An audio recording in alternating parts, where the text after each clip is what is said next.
So, let's talk about operation on radicals, addition of radicals. So, addition of radicals is performed similarly as additions of algebraic expressions, where only coefficients of like terms being combined. Here we define like radicals as those radicals which result to radicals with the same index and the same radicand after a simplification process. For example, 8 and 18 are like radicals because 8 is pwede na siya ma-divide sa 2. Pwede siya ma-divide sa 2. Then, while ang 1 po, ang 18, pwede po siya mag-1 sa 2. In adding radicals, we only combine the coefficient of like radicals. So, pag addition, ato lang siya i-combine ang coefficient nga pareha sila of radicals. Example, cube root of 40 minus cube root of 135 minus cube root of 31 minus 8. So first, ato sa times na to ang 40, palitaan na to siya, pwede siya ma-divide, ay ma-times. So ang 8, pwede man siya sa lowest term. So 8 times 5, so 40. Man ni siya, ato siyang simplify ang 40. Man ni siya 8.5, so 40. Then, ato na siyang i-copy lang sa nato ang kining cube root. Dayon, ang cube root of, dayon, ang 35, kay, wala man siya kamuan, so i-times na to siya of 5.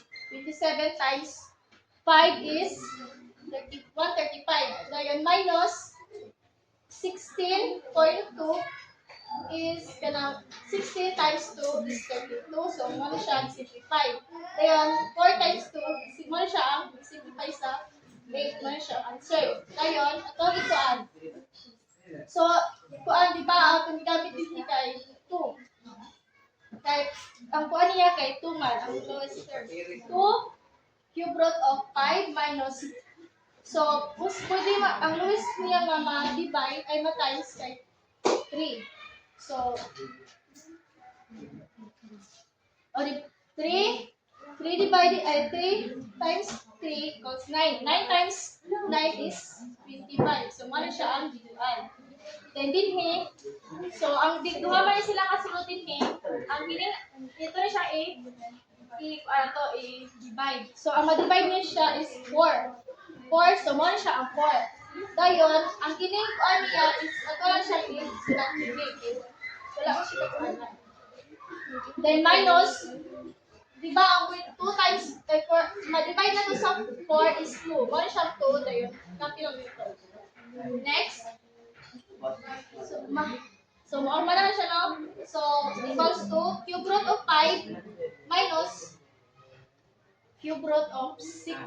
Kaya ka ng cube ay 6 cube 6 squared 2. So kung saan siya nakuha?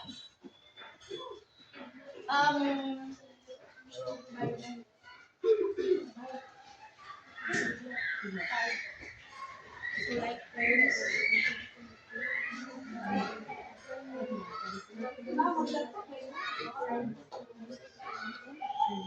3, 5. Wow. Thank you. Root 3 minus 6. Sige, sa equal ba? Yung na negative 3 and thank you. Negative na ang sign. Negative man yung sign, so copy the sign. Copy lang ba na? Minus sila ba? Minus. Like, mga man siya ang iya pwede mabitog yung number niya. So, yun lang ang ito. Mga na siyang 6.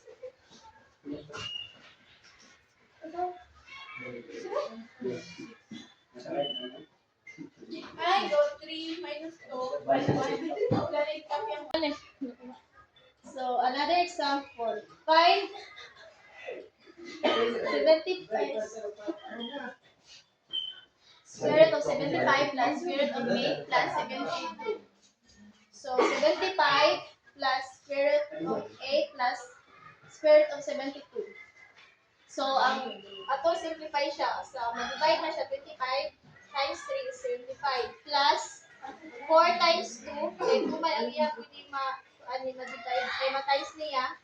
addition.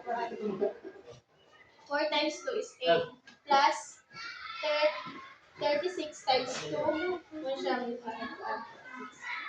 So, ang kining 5, di ba, ang lowest denominator niya is 5.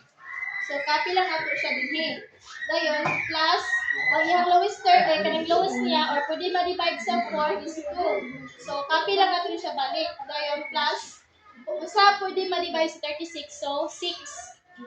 Muna siya, dayon, copy lang nato siya balik. Dayon, so, ito lang na siyang i-copy. Kay mo naman ang iyang denominator. Ay, yung number. Plus, i-plus na to rin ang duha. I-plus na to. Then, same man sila o kining coefficient. So, i-combine na lang nato siya. Muna siya ning gawas o 5. So, bring down ang 5. Okay. Wala siya kaupan. So, muna siya ang number dyan din. I-plus lang nato rin siya din. Muna siya ang same lang sila sa 2. I-combine lang man sila. Same man sila radicals. Then, next, multiplication and division of radicals.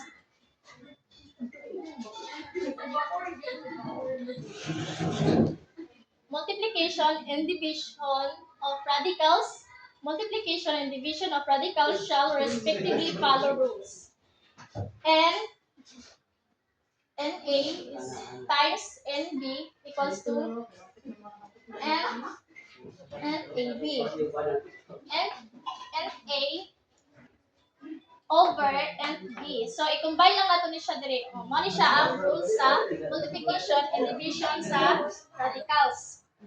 Then, whether NA and NB are real numbers, in this case, when the radicals have indexes, we convert first the radicals to radicals which the same indexes by expressing the radicals as rational exponents. We can express these rational exponents in equivalent form with their LCD or lowest common denominator as the common denominator, and converting back to radicals with the LCD as the common index. So, example, find the products x ay 63xy times 43x squared and simplify. So 63 times 63xy times 14 x squared y is equals muna siya ato sa siyang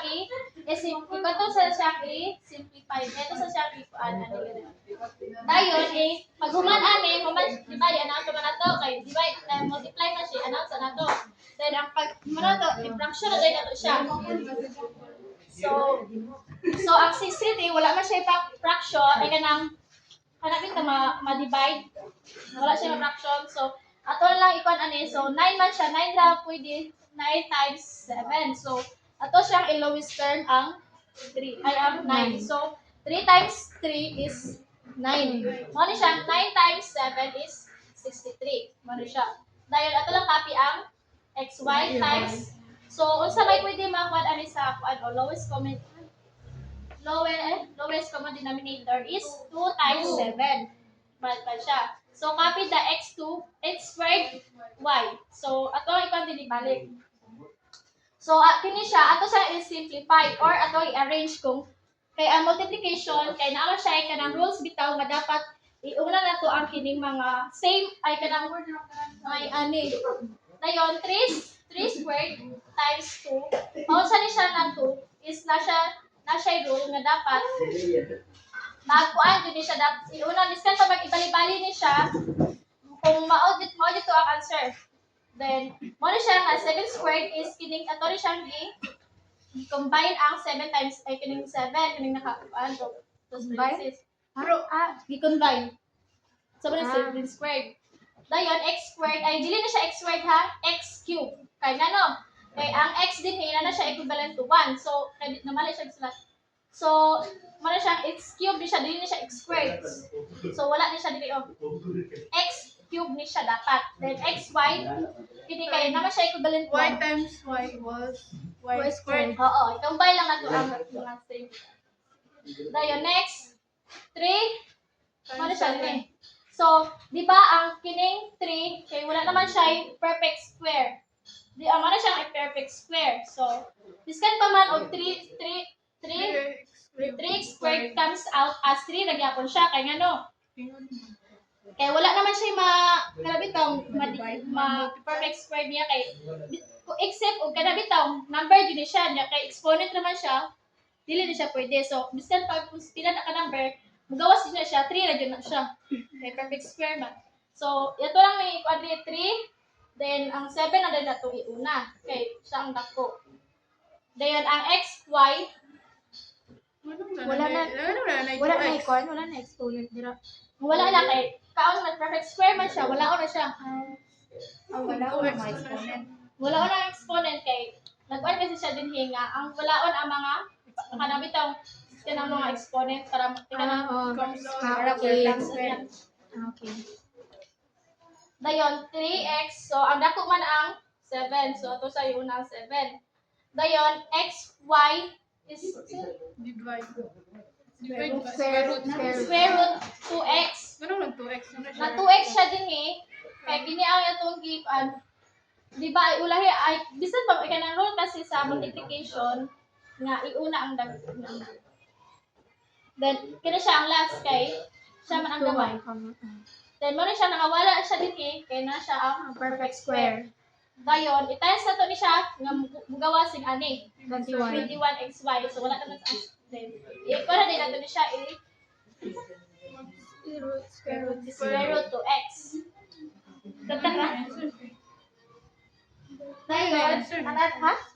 Wala din ni siya answer. Dayon, another. So let's proceed to another example. Find the quotient cube root of 54x squared y over cube root of 2x squared y squared and simplify. Cube root of 54x squared y over cube root of 2x squared y squared is equals to, so same naman sila og exponent, so ato ra siyang i-combine. So, cube root of, ito siya ani on cube root of 54x squared y and y over 2x squared y squared. So, ato lang siya i-relate back dirigikan. Dayon, ato lang siyang i-copy ang exponent. Cube root of 27, ato na siyang i-ano. Kaya i-divide naman to siya. Also na siya 7. I-divide na to ang 54 sa kuan niya 2. Dilo sa 27. Dayon ang then ang kini niya imo siya i-divide. I-divide mo siya so x squared 54x squared y and y over 2x squared y squared is mao na siya ang magawa. So i-divide nimo pod ang mga exponent. So ang exponent pa din niya ay x squared o y squared. So posible naman sila dinhi pero imuha na siyang kuan lang nimo, i-copy lang nimo siya ang variables.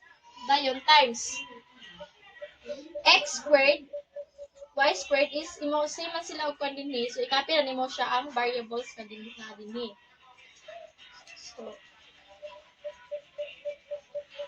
dili ni siya mihikan nga variables equals to 27x squared y squared. So, nganong na y squared o nganong na xy na lang man siya dinhi. So, imuha lang ni siyang walaon lang nimo ang exponent din higikan. Kaya imuha naman siya ni-multiply. Walaon na lang nimo siya din ka. Just copy the variables. Then dinhi, ayan nimo siya nimo siya kwaon. So, i-rewrite na lang nimo siya diretso. So, equals to, di ba ang 27 is less common denominator niya is 3. 3. So, mo siyang i-3 dire. Kaya ang less common denominator sa 27 is 3. So, ato ra gyapon i-copy ang exponent kay wala man siya dili siya makuha ang exponent except kung since to siya kay pwede siya ma-dividean. Nya ang 3 kay wala man siya di siya ma-dividean or makuana. Kana bitang ma-divide siya sa lain numbers. So, ato lang na siyang i-copy ang exponent. May gikan dinhi sa kuan. Dayon ato ang dayon i-copy na to apil ang mga variables nga nagikan dinhi. Then i-copy na lang po, just copy the post results.